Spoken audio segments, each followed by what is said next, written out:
యాకోబు అనుకున్నాడు, అయ్యా నా సహాయం నీవే, మా అన్నయ్యకైతే నా మీద కోపం ఉంది, జ్యేష్ఠత్వపు హక్కును నేను తీసుకున్నాను అబద్ధమాడి మోసం చేసి.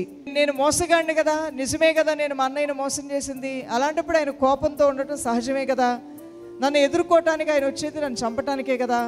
కానీ నీ సహాయం వలన ఆ కోపాన్ని, ఆ విరోధత్వాన్ని, ఆ శత్రుత్వాన్ని నేను జయించగలనని నమ్ముచున్నానని ఒక రాత్రంతా ప్రార్థన చేశాడు. ఆ ప్రార్థనా ఫలం వలన తెల్లవారిన తర్వాత చంపాలని వచ్చిన అన్నయ్య యాకోబుని కౌగిలించుకొని ముద్దు పెట్టుకొని, యెహోవా నన్ను ఆశీర్వదించాడు, మరి నిన్ను దీవించాడు, మనిద్దరం సమాధానంగా ఉందామన్నాడు. నీ సహాయం చేత నేను సైన్యములు జయింతును, నా దేవుని సహాయం వల్ల నేను ప్రాకారములను దాటుదును. ఒకసారి మీ ప్రాకారాలు ఏంటో జ్ఞాపకం తెచ్చుకోండి. అమ్మో అని అనకండి మనసులో.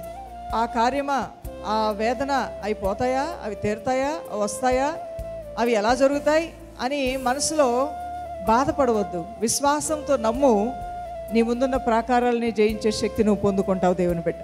తప్పకుండా నువ్వు జయించగలుగుతావు. నీ ముందు ప్రాకారాలు అన్నీ కూడా తొలగిపోతాయి.